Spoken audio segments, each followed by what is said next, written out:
Merci bandeko ba téléspectateurs na bisoto ba internautes o ba kolanda émission na biso mise au point to kutani susu mukolo lelo pour la numéro ya sika ya mise au point to kolobela mingi ki bolole mususu zo sala batu ba kovanda amone loko ko sala te a craquer na ye a zui photo ya papa Simon Kimbangu pe libota na nyonso abandi ko pasola ndenge to uti ko mona ba semaine uti leka deux jeunes gens bavandi à Paris bamoni ke lo nini to sala ba craquer moi ba ke kuta na assistance sociale exacte tona psychologue sukina médecin nini allez ba leki kana caméra na bango bavandi ko pasola ba photo ya papa Simon Kimbangu et yangona lelo to meka kolobela un peu sur sujet yango. Mais avant tout, to continuer, to mekana kolanda, effectivement, dengue réaction, il y a bandekwana ezalaki. To mona bangona bon, boka moté de fois beaucoup mona forme on dirait bato penza baza normal bon peut-être ça ko craquer muté là tisi bango accoutrement ndengona forme wana o bango bazali mais to la ndé maloba oyo ko bimana kati to landa forme nanu ya bato ya moté to landa oyo omoni oyo omoni oyo kuna babongo te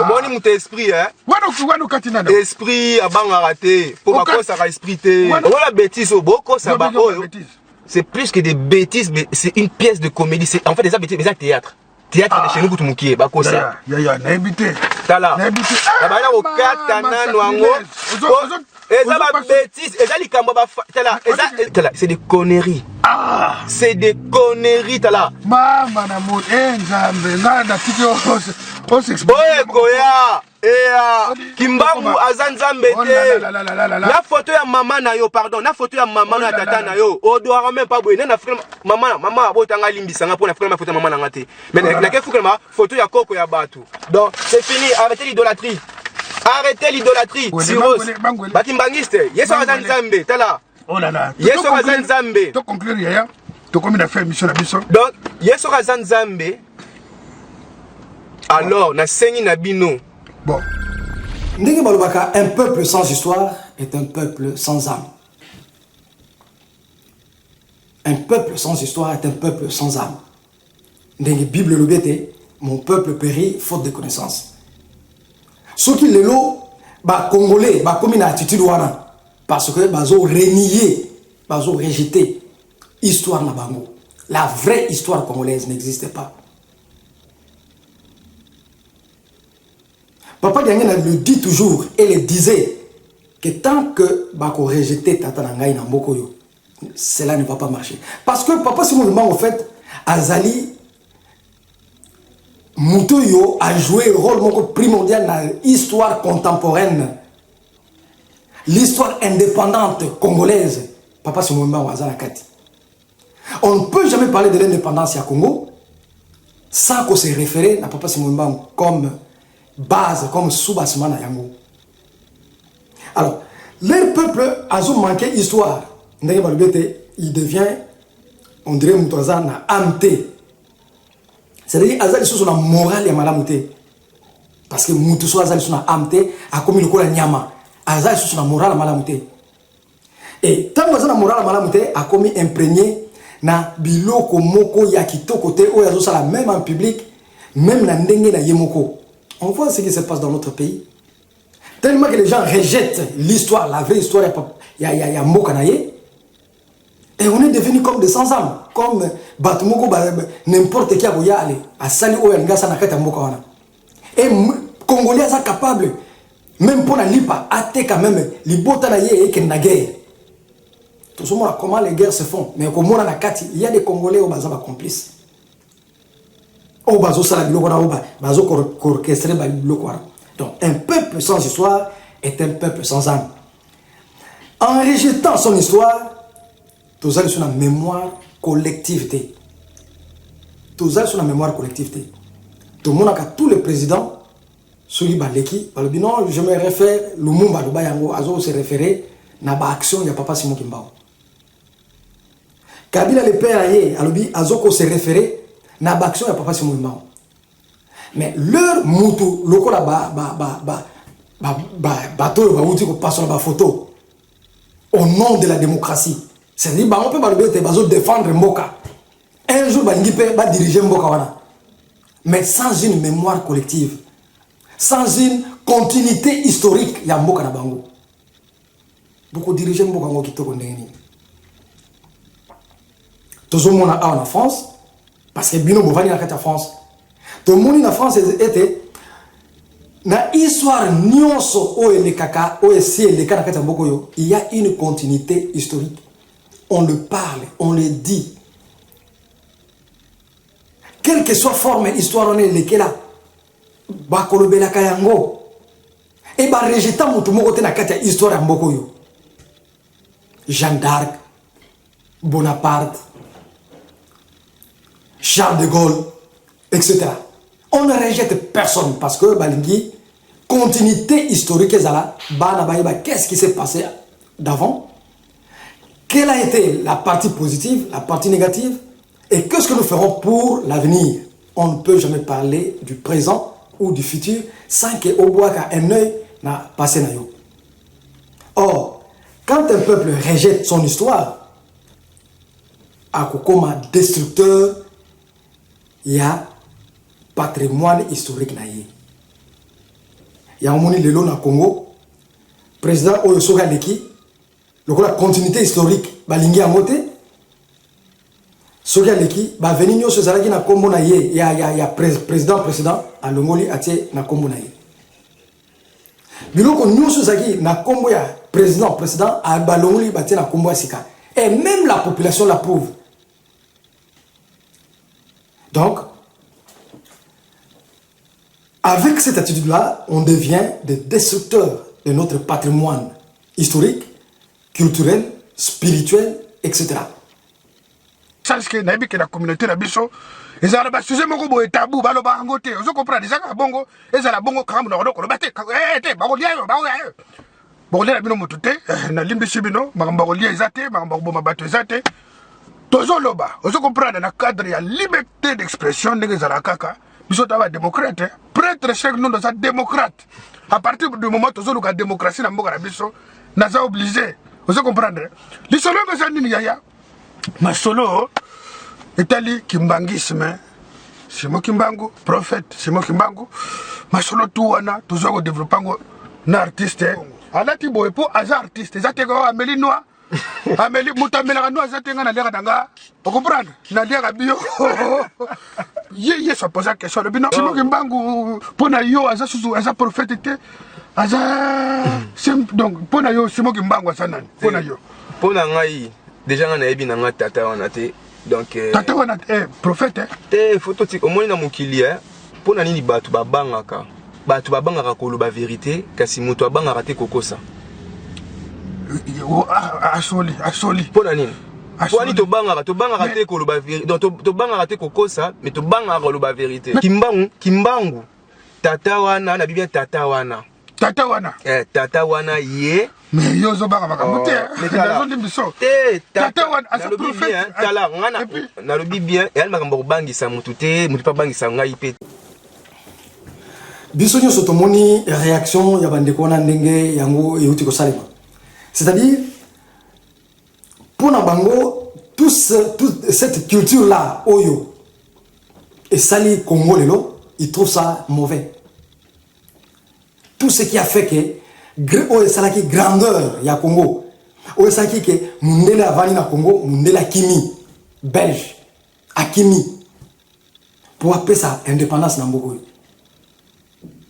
lelo bango bavandi balobi que tout ça est négatif, c'est-à-dire ils perdent le nom perdre bazo kolongola belément ou ils ont constitué juste patrimoine culturel, il y a peuple congolais. On va préférer écarter Yango. Trouver que c'est négatif. Donc ça aventure ya pamba. Et leur mutu azozwa habitude ya ko soutirer tous les éléments où ils allaient qui former patrimoine culturel na ye, to mémoire collective na ye.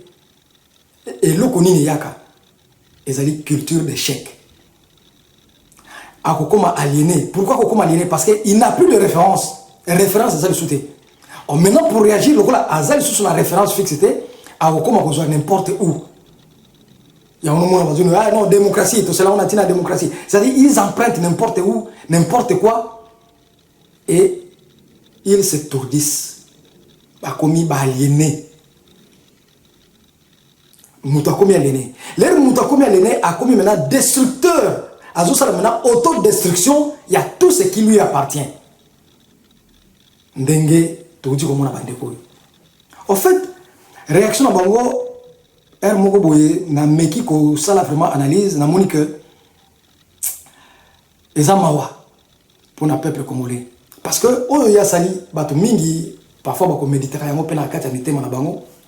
Bato mingi parfois ba méditerranéen mais l'air ba moni ba le bien asali bien. Et pourtant ils allaient autodestruction, il y a culture congolaise.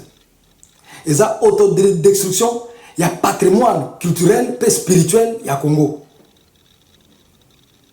Mais bah, ça, au nom de la démocratie, où ils allaient emprunter d'Occident. Donc, à emprunter terre même d'Occident juste pour détruire ce qui lui appartient. Donc, un peuple sans histoire est un peuple sans âme. L'air azal sur ma âme a commis autodestructeur, il y a bien aillé, azal sur la confiance en soi, confiance na bilo qu'on a bangomoté, et a commis mutumoa ko koma toujours na emprunt à l'extérieur. Et il n'est plus authentique. Azal sur yété, azal sur pur congolais parce qu'il a perdu le nom. Nous avons dit, natango mutumwindu azosala bilo ko ndengwana. Ya monique oyo bakimbangi se bazon dimela ezali ki bololé. Nous avons dit tout ça ba bololé te.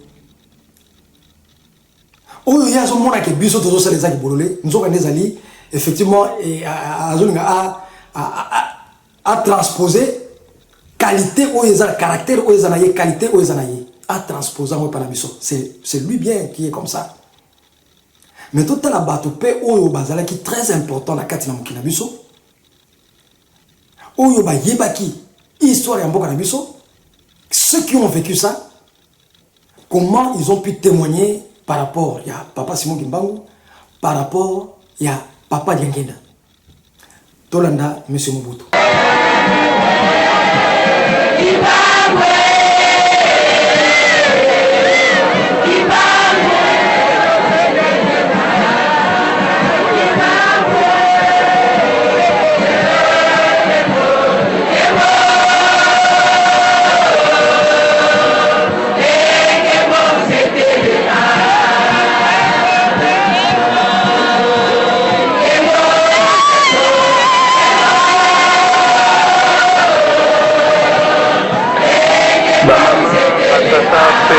Bandeko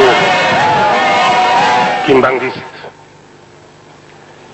ya solo ezala bino ezala ngai ezala maman présidente tozali na mawa Papa Diangenda azali lisusu te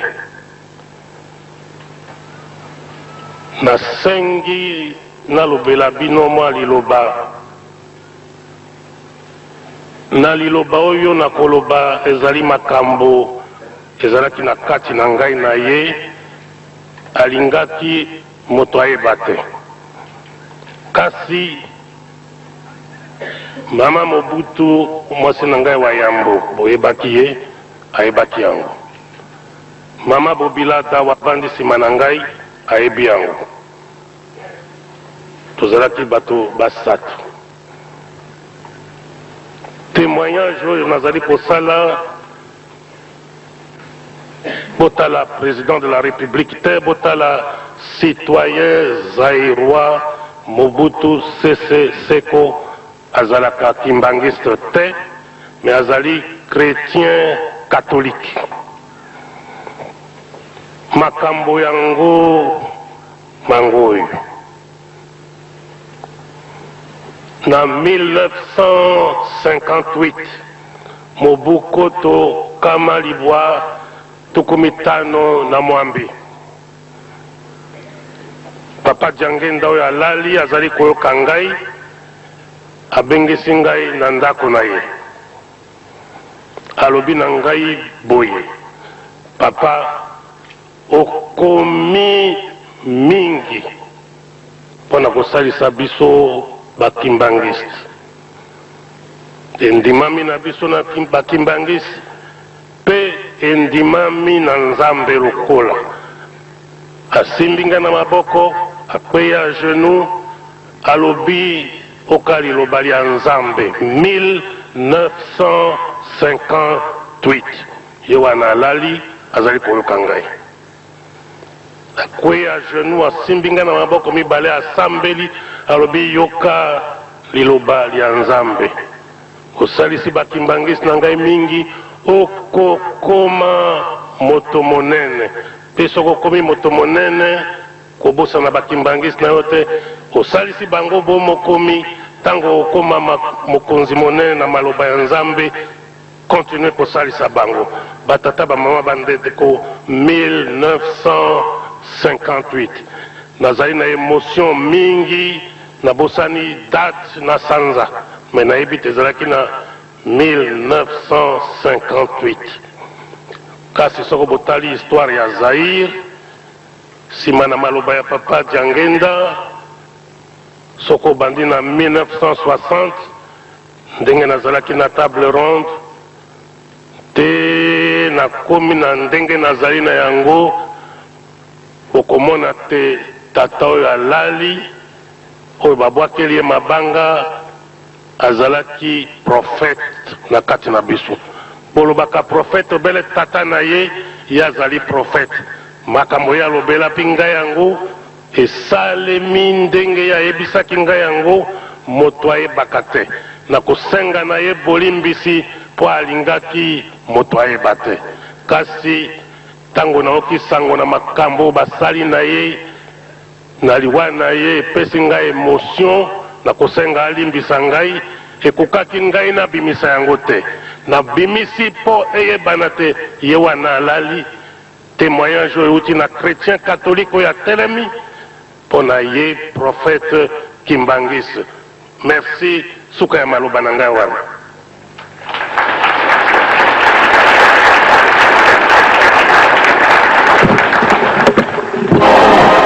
Bisogno sottomoni une réaction, il y a président Mobutu.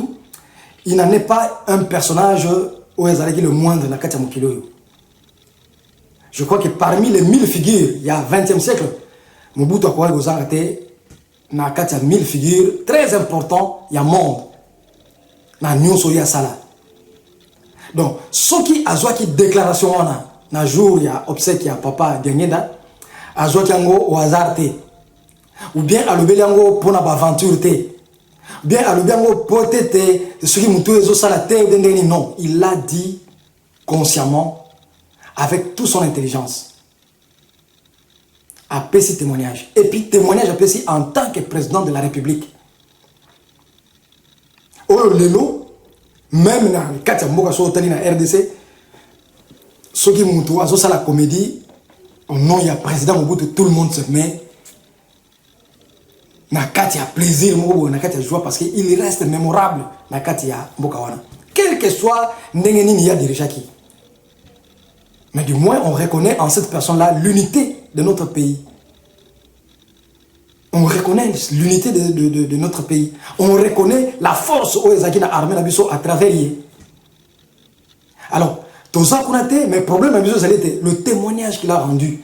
Et c'est le témoignage d'un président de la République à rendre en public.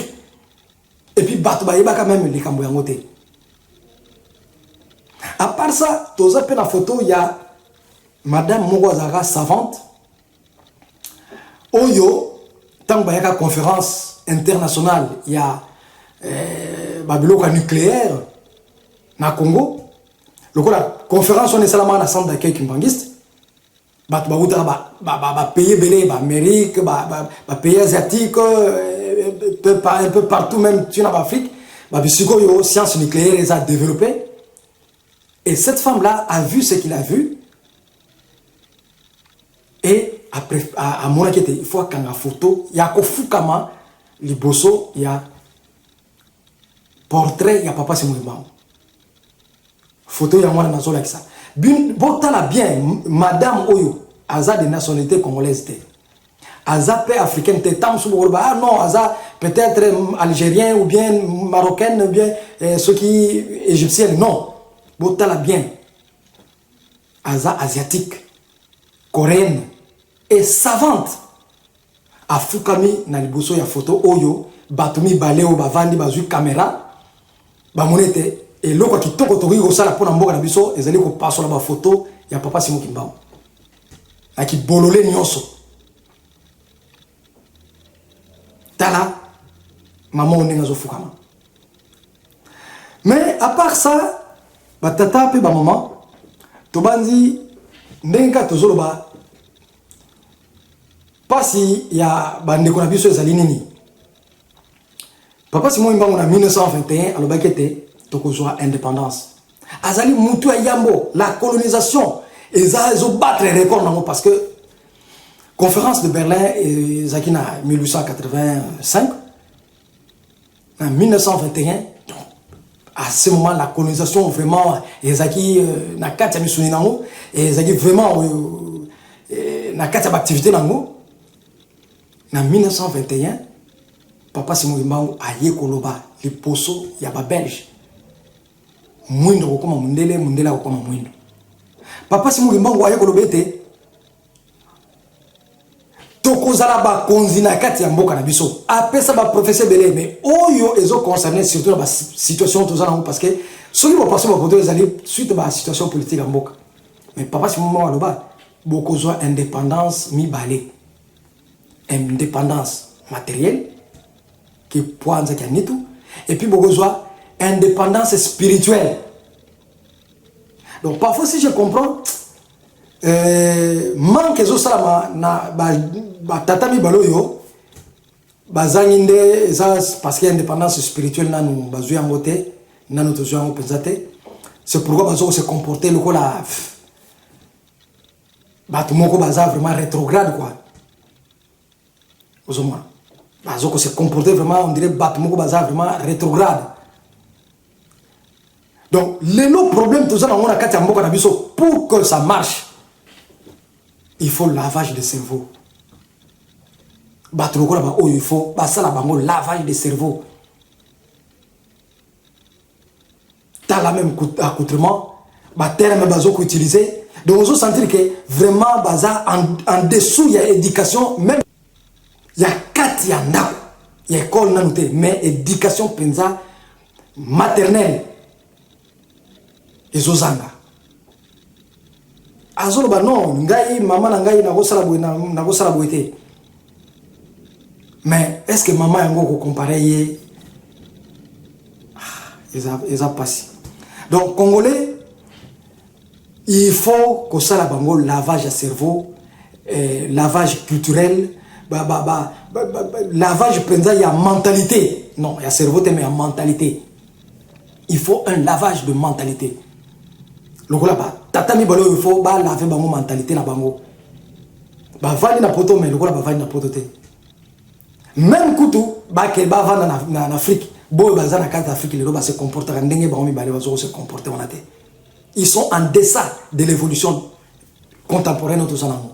Ils sont en dessous.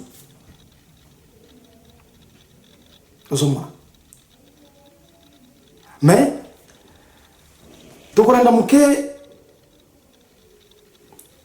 histoire ya papa Simon Kimbangu ndenge to koloba azaki mutu moko ya ndenge mususu yo le bete zali ba aventure et to landa na exhumation ya corps na ye na Lubumbashi peut-être koloba non cimetière on ezaki papa Simon Kimbangu te ndenge batu ba koloba ngo ezaya mutu mususu mais papa Simon Kimbangu n'était pas une personnalité de moindre. Papa Simon Kimbangu azalaki mutu yo ba belge miso na bango ezalaki fixé sur lui séjourné 30 années durant. na oyo nyonso oyo asalaki bango. Et là, c'était la petite cellule Donc jamais place oyo batie papa Simon Mbangu de Kassongo. monde ebosana yango. Et c'est Mais après non, que vous verrez comment est-ce que le corps 1951 akufi na 1960 prophète Simon Kimbangu baye kodéterre corps 9 ans après commémorons bato babosana vraiment bato babosana tombo place batiaki papa Simon Mbangu. 31e anniversaire de sa mort religieuse, survenu en Mais c'est impossible. 1951 dans sa cellule de Mais totala nini elekaki na né jour le 12 septembre Oyo. 1887 en Kamba, exhumation esalamaki. des cataractes. bokomona ke na kati ya exhumation wana ntango esalemi lere bamoni ete babimisi corps ya papa Simon Mbangu intact et subir ata pourrition moko te Il cultiva et subir même baindice ya pourriture te. Marie, avec qui il Mundele moko azalaki wana lere atali ekamwisi ye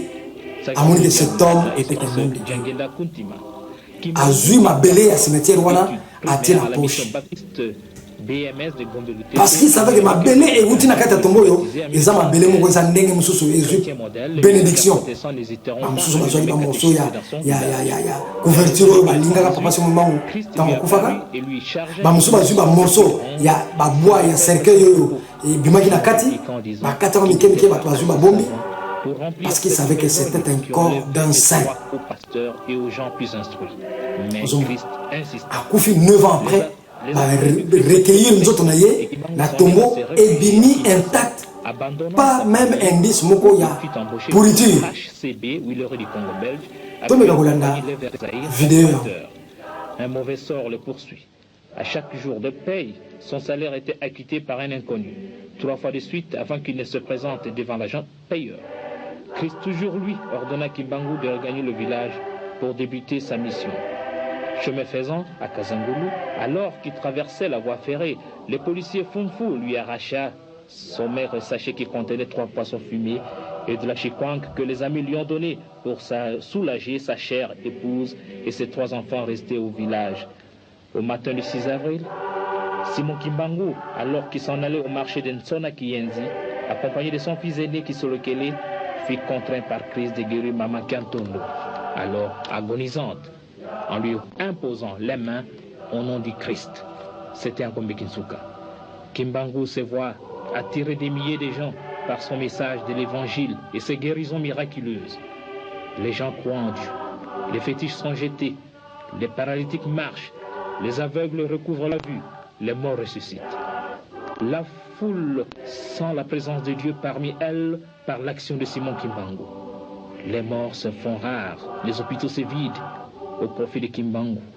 On sent et on a horreur à faire du mal.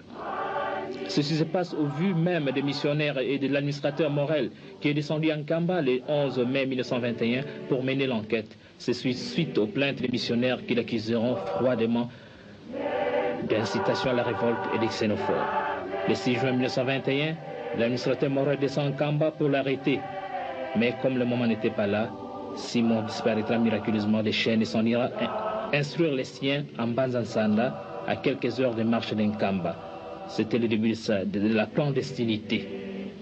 Sentant son heure venue, Simon, suivi d'une foule nombreuse, regagnera triomphalement son village d'Nkamba dévasté et incendié par les soldats. Il sera arrêté le 12 octobre 1921 et condamné à mort par le jugement du 3 octobre du Conseil de guerre de Taysville.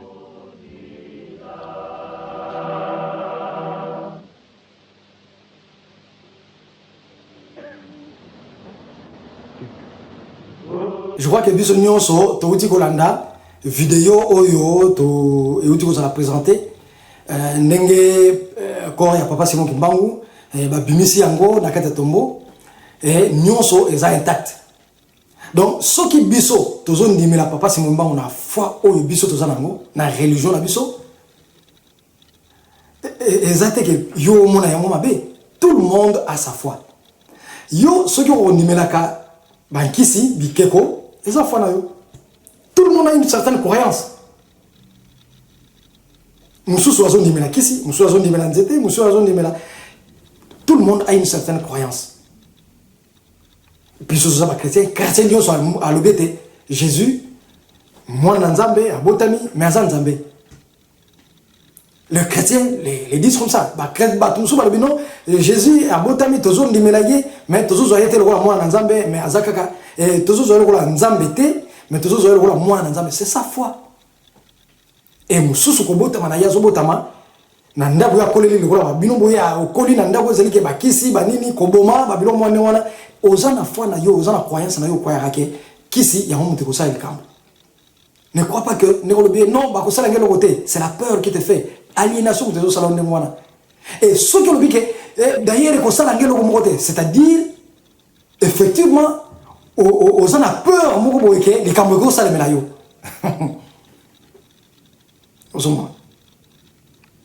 Tu reconnais quelque part que papa c'est moment on fait des histoires. Mais si yo au salaire on a tembégué et qu'on ça les mélayoté. Voilà. Donc, bref, c'est par aliénation et par manque de confiance en soi, la culture nayo. Et peut-être la culture nabiso. Et papa c'est moi mbango, bahandi melaye, zasoni. Donc c'est ta culture que tu es en train de renier. C'est par ce refus de ta culture et refus à mémoire collective nayo et par aliénation de la koloba. Il y a un monde aujourd'hui au bon moment de la démocratie. Avec des termes occidentaux que vous ne maîtrisez même pas. Allez, au lieu de la télévision, on passe sur la photo. Mais on a dit que la liberté de presse a ses limites. N'ébitez, l'air bozo vanda, aux yeux caméra, vendre ici, tout ça, c'est bien. Mais le gars peut qu'on l'a moins formation. L'anda peut qu'à moins formation, la formation dans ça là. Et bien même aux yeux idée ya ko sala ka moi organe de presse na yone ngozo sala ngona ka moi nani à presse mais essaie de te documenter hein tous la maison de journalistes ils en a 15e kende on se documenter tout ni bon comment cela se passe est-ce que vous avez la documentation sur la réglementation sur les lois il y a presse tout ça. Là où je veux commencer, là où je veux prendre fin à la liberté d'Angaï, comme ça, ne croyez pas que Moutounio soit presse à cause de n'importe quoi, c'est faux, hein? C'est faux. Et ça, tu la télévision, on passe au libre, photo, tout, on dit que c'est en guise, il y a liberté de presse. C'est faux, hein? Parce que ce que vous avez fait là, ils allaient dans la loi à presse, ils allaient diffamation raciste. Foya bateau, on n'injurie jamais dans la loi à presse. Parce que eux, ils ont injure, ils ont diffamation, ils ont même moment vous avez Congolais, mais comment se comporter la carte Mboka Bapaya? Parce que Mboko est Mboka Yamibeko. Vous pouvez vous renseigner, même là-bas, juriste, soit image au sali, même là-bas, juriste.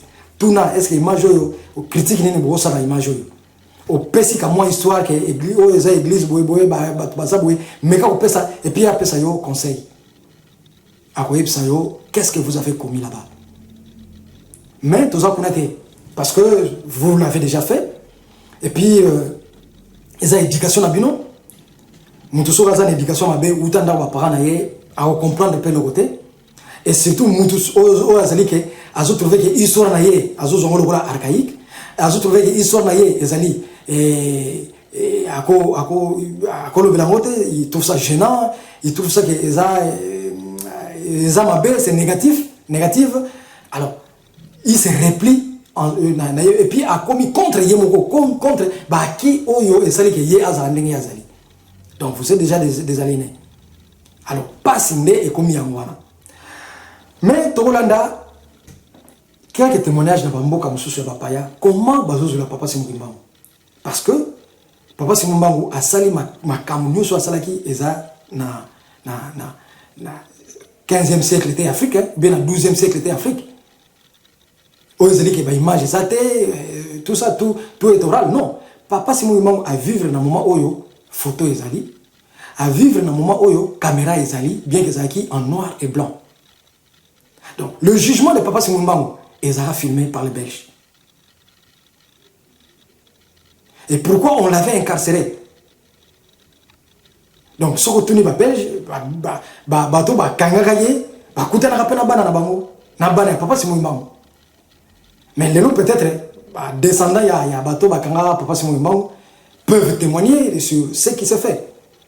Et les Belges de l'époque, ça là, document, ça là, livre, où il y a Papa Simon Mbangu, Azali, à la base, il y a dignité, il y a l'homme noir, et surtout l'homme congolais.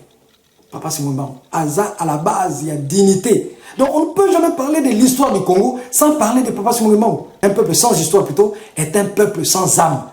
Or, quand on n'a plus d'âme, on agit comme des animaux. On n'a plus confiance en soi. On s'autodétruit. Tout le monde est Congo, autodétruit. Ceux qui détruisent le Congo, ce sont les Congolais eux-mêmes. Mais parce qu'il n'y a pas de référence, il n'y a pas une mémoire collective où on bâtit en valeur. Papa Simon, on le met au rejet. Mais total, aux États-Unis, Bengisi Koko et Papa Simon pour une conférence. Et dans cette conférence, on a l'issue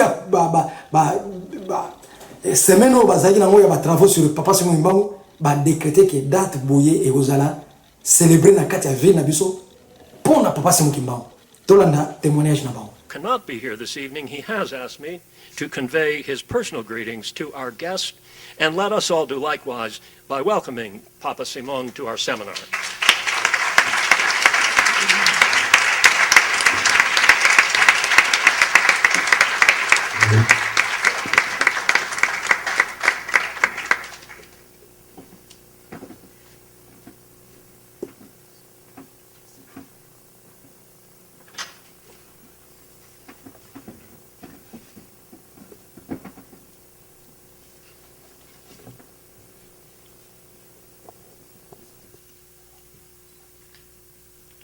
Bonsoir.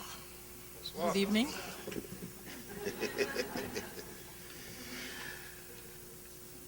Au nom du Père, du Fils et du Saint-Esprit,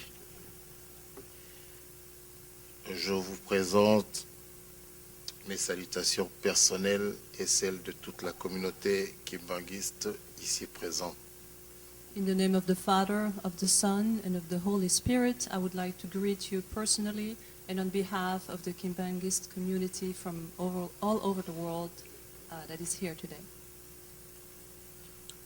Je demande à cette même délégation, la délégation kimbangiste venue du Canada et des autres villes des États-Unis, de s'élever pour que vous puissiez vous voir dans la salle. I would like to ask the Kimbangist community that has come from Canada and other cities in the United States to please stand up so that we can greet you.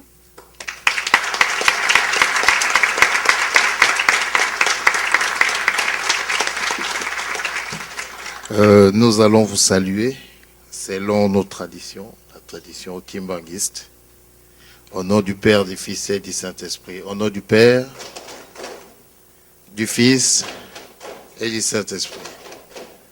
We have just greeted you. Dire que je suis le premier de petits-fils et descendants de Simon Kimbangu de prendre la parole pour la première fois du haut d'une tribune universitaire. The Kimbangist Church and the Kimbangist Revelation as a Christian and as a scientist, as a doctor. It was a very, very powerful experience to watch these Western scholars have to contend with another kind of revelation. Thank you, Doctor. Welcome to the 2011-2012 Butler Seminar on Religion and World Civilization. I'm Judith Sabula, and I direct Butler's Center for Faith and Vocation, which produces this seminar series. Merci Nabanzi Bisonio Solandi, témoignage oyo et salemi na kati ya mboka bapaya na États-Unis. Pe ba image oyo mususu to komeka kotia surtout silisi pour na clôturer juste la petite émission bisoto meka ko programmer na mokolo mwalelo. Mais ngana koyebisa bandeko oyo nyonso bazona na biso parce que on n'a pas tellement besoin de ces deux énergumènes, mais on a surtout besoin ya bandeko oyo ba monaki image oyo ba meka ko yeba que Papa Simon c'est une valeur pour les Congo, pour l'Afrique et surtout pour le monde. Ceux qui bangomi balé, ont rejeté yango, to bato mususu bazo rappelé les cantions ya kosala yango, ba ke na mikili mususu ba komona kabiso ridicule parce que ba pesa ka valeur na papa si mwemba. Israël, tant papa diangé na zalagi, bazana organisation o salama pour la paix en Israël. Papa diangé na azaki membre de l'organisation. Donc périodiquement, na tant ba réunion ba bazalagi ba salama. On l'a invité en tant que membre de l'organisation pour la paix en Israël. Mais c'est dommage que les Congolais s'autodétruisent parce que Aza Mingi aliéné. C'est par aliénation que Oyo Golobagno, Oyo Bakimbangi Bazo Salana, Mouto Aza aventurier, Aza idolâtrie. Idolâtrie au juger par rapport à quels critères? Critères nini? Oyo bakoko na batiake eloko boyena eza idolâtrie. Ou bien aux critères oyo ba occidentaux, c'est-à-dire ba mindele ba bombisi ah non na likamboye solo eza boye yaonde nani. Est-ce que ces critères là, c'est un critère que Dieu a imposé aux gens qui non et l'autre tel nelo yaonde et que ça l'idolâtrie? Non. Sinon on dirait que tous les chrétiens sont des idolâtres. Donc, chacun a une certaine croyance. Ceux qui, les chrétiens, papa, c'est lui le Messie. C'est lui qui est le Messie, que le monde a recevé qui, na ayaki, abotami. Nous sommes coloyés sur le bas, les autres ont vivre en haut. Papa, c'est nous, les Kimbangistes, nous disons que c'est lui, le paraclet. On coloyé sur Prométhaka, Jean 14, 15, 16. Que je m'en vais, mais je ne vous laisserai pas orphelin. Je vous enverrai le paraclet. Un homme, le paraclet. Celui qui sera le Saint-Esprit. Qui est le Saint-Esprit. Qui est le Saint-Esprit. Je vous enverrai le paraclet. Un autre consolateur. L'Esprit Saint. Le Saint-Esprit. Donc c'est lui, papa, c'est moi. Et nous le croyons, nous le confirmons. Parce que c'est notre foi. Ceux qui, au communal, nous, à niveau, il y a croyance en la côté. Non, je ne peux pas. Comme on a peut-être yo mabé. Et puis, yo peut comme on a mabé parce que l'eau connaît l'eau qu'ils attendent. Peut-être aussi que tu n'es pas destiné à ça. De ne pas croire à ça et tu n'as fait un vie là. Peut-être que tu n'es pas destiné à ça. Mais moi, je te le dis, dans le bien pour n'a pas maté, j'ai des expériences. Oyo ngai na tata nzambe na nzambe na ngai tosali a meminga na ba épreuve ndenge na ndenge ba expérience ndenge na ndenge finalement j'ai na vanité na conclure que non papa c'est moi c'est lui le paraclet que Koloiso a tindela kibiso je le confirme aux hommes. Alors attends ton jour ce que je ne peux quitter tant mieux tant pis et c'est-à-dire que tu n'as pas été destiné mais ce qui est coquille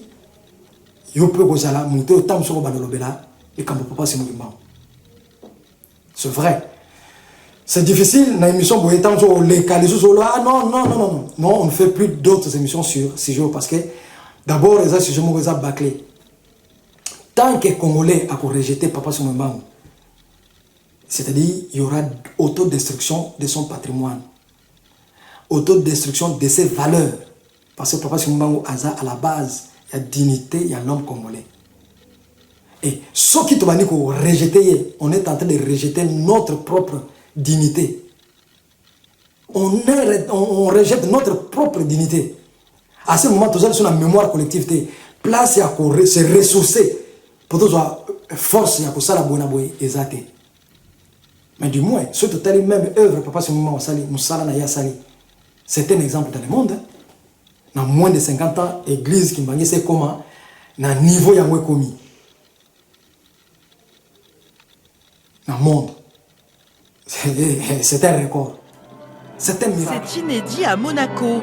Un orchestre se prépare, 62 musiciens viennent pour la première fois dans la principauté.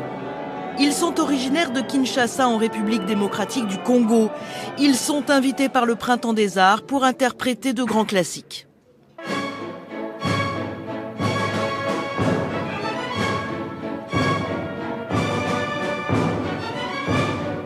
Leur niveau musical peut surprendre quand on connaît les difficultés que ces musiciens rencontrent au pays. Ce sont des amateurs, mais leurs sacrifices sont payés.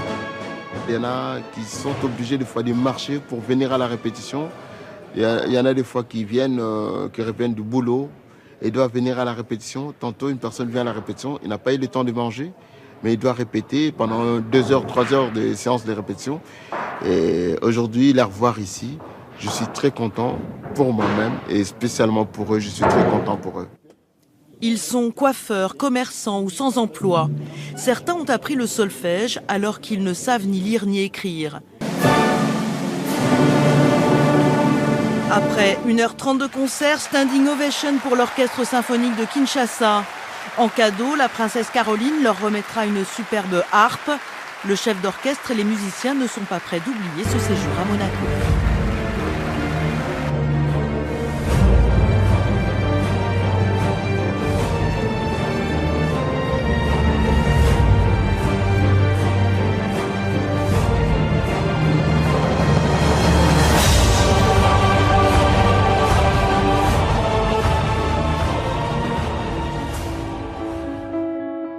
bandeko bavivaki miracle oyo botala oyo azali ebembe sinalakisi yango ebembe mais papa Dialungana a prouvé que ye azalaki oyo réellement baye koluka botala oyo cadavre bautozwa ye kuna na yanda na hôpital bamemi ye botala comment réalisation elikambo esalamaki.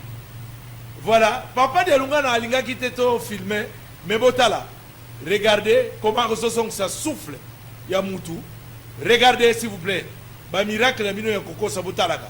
Botala 1 2 3 4 keba. Omoni. Voilà comment le Christ remet souffle. Il peut aseki parce que ça muta kinkukusa. Aseki balamoko bandeko tala comment souffle la mutezongi yo ozola musamutu ebembe yo tandi le boko ebembe tomboli le boko mais on est un miracle to eza toko le barabino après voilà batata ba maman et que ce jour là ba maman Ramona le quoi caméra na biso ezaki fixé to tikalana yeloko yo tokoka kozwate et ba maman Ramona place bango bazalaki KO et ils ont cru que réellement yeyo batata ba maman un vieux botala ndenge zalaki tala ndenge vieux apicré minakota la papa de Lungana à ce moment là il n'avait plus la force pour être akoka kotombola une grande dame là hein? Et Batunyonso, tala. Kosimba te, s'il vous plaît. Papa Kayombo, l'ongwa. Hein? Allez. Tala, botala. Botala. Mais papa de Lungana, na âge na yewana, botala, comment a kangier na musisa wana, et botika koko sabiso bandeko. Mais, voilà. Et à Télémi, et à Télémi, à Tikate, parce que azo remettre la vie, voilà, à Sibikaka, hein, botala pas de nega zostala tremblement na yoana, yoka, chimie wana, ezaki chimie moko ya ko blaguete, et c'est comme ça ba tuba betaka mabaku, l'émission à vendredi na laksaki bino, pona nini, ngai na betaka tolo na tata oyo, parce que je connais, tala. Les raisons pour que ce wana yo aussi porté le béni que nzambe ngo yeyo yango na tangela kibino Esaïe 53 1 3 bomonaki ke elongi na ye ezalaki atati na te poete ako botala ninga bloqué c'est dire azui biso bayombi to benga mwanji ngudi atindiki kaka na kati ya musisa oyo alala mama ndumba so bunda ko telema tala bandeko, bandeko, vas-y papa, allez, papa quand je me l'envoie, papa, simba te, voilà, voilà, et mutu azotelema ale botala ndenga simbaki yo otutuka non, voici le miracle.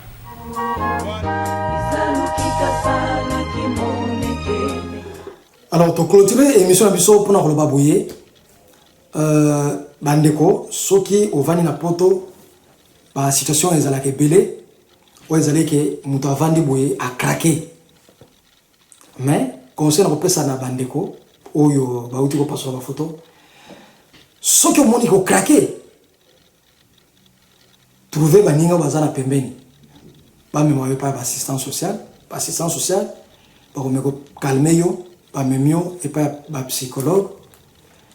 Kuna nde ba kotala niveau ya craquement na yo zandenge nini. Ceux qui ba ko memona hôpital place ya ba neurologue ba zali ba tali makama bino esili.